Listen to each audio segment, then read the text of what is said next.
Rochelle, ça vaut le détour. L'invité. Bonjour Philippe Ménard. Et bonjour ou bonsoir, parce que le soleil se couche déjà ici chez moi aussi, et chez vous de même, j'imagine. Alors bonsoir Philippe, bienvenue sur France Bleu La Rochelle, la librairie Ménard en Charente à Ruelle-sur-Touvre. Philippe, alors vous êtes spécialisé en livres anciens, mais aussi en livres modernes. Oui, bon, c'est un petit peu le mélange ici, hein. C'est-à-dire qu'on a une édition, par exemple, de Machiavel, du Prince du XVIe siècle, et puis on va avoir un album La Pléiade, par exemple, édité dans les années 80. Donc c'est vrai qu'on va trouver à la fois des livres anciens, des éditions pour les bibliophiles, des très beaux livres, rares, et puis des livres modernes. Je fais ce pari d'être à la fois libraire d'anciens et bouquiniste. Alors vous ne faites pas donc le click and collect, le fameux click and collect, parce que vous le faites en fait déjà toute l'année sur Internet. Pour vous trouver, on tape librairie Ménard, c'est ça, et on vous trouve ? Voilà, vous googlisez, puisque le terme maintenant est autorisé par le dictionnaire. Enfin, je ne sais pas, mais en tout cas, il existe. Vous googlisez librairie Ménard, M-E-S-N-A-R-D, vous trouvez à peu près toutes les références qui permettent à tous ceux qui recherchent des livres anciens ou des éditions épuisées de se mettre en contact avec la librairie. Mais je signale peut-être aussi l'existence d'un site où je vends prioritairement, qui est un site lyonnais, animé par Pascal Chartier, qui est un ancien libraire, qui a lui-même créé un site pour les libraires, qui est un site qui ne prend pas de commission libraire, qui s'appelle livrerarebook.com, tout simplement. Livrerarebook.com, et on trouvera aussi donc tous vos ouvrages de la librairie Ménard. Alors chaque jour, vous le savez, un libraire nous conseille un bon livre. Votre coup de cœur à vous, Philippe, il nous emmène en voyage en Islande.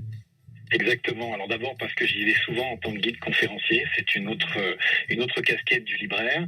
Et puis c'est l'ouvrage d'une amie, d'une personne tout à fait remarquable qui s'appelle Vanessa Doutrelot, qui est ethnologue.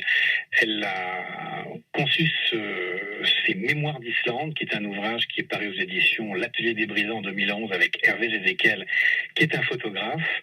Et c'est à mi-chemin entre le photoreportage historique et l'enquête archéologique de terrain.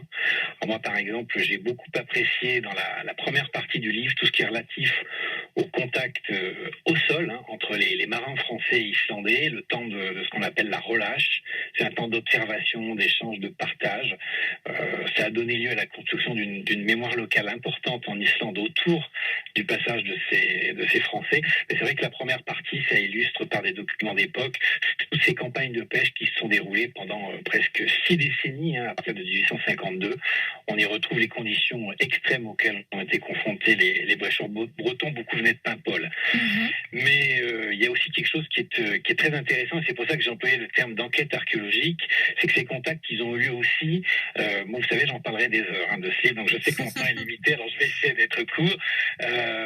Des circonstances un peu moins plaisantes, c'est la facette un peu sombre qui découle de la pêche à Islande, sont les naufrages, et c'est là où l'ouvrage prend une tournure que je trouve intéressante, comme une sorte d'enquête archéo, parce qu'ils sont partis sur place, ils ont visité les principaux sites qui sont en liaison avec cette pêche à Islande, qui sont habités par les souvenirs de nos marins, tels cimetières français, Croix du Souvenir, et aussi ils sont mis en quête des objets qui étaient issus des naufrages, qui ont été recueillis par les populations locales. Alors c'est surprenant de trouver dans le livre un candélabre ou un lustre, par exemple, qui a appartenu à l'épave du navire hôpital de Saint-Paul.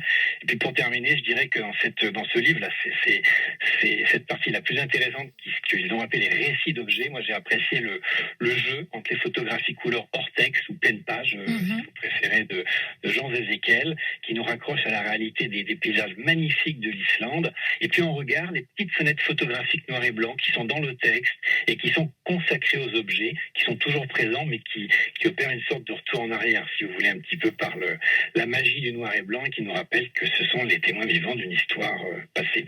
Mémoires d'Islande de Vanessa Doutrelot, le coup de cœur, donc votre coup de cœur Philippe, donc la librairie Ménard à Ruelle-sur-Touvre, le comptoir du livre ancien et moderne. Merci beaucoup à vous Philippe. Je vous souhaite une bonne soirée, puis merci à vous, et puis que tout se passe bien pour nous, et puis pour vous, et puis bonsoir à tous les auditeurs et auditrices.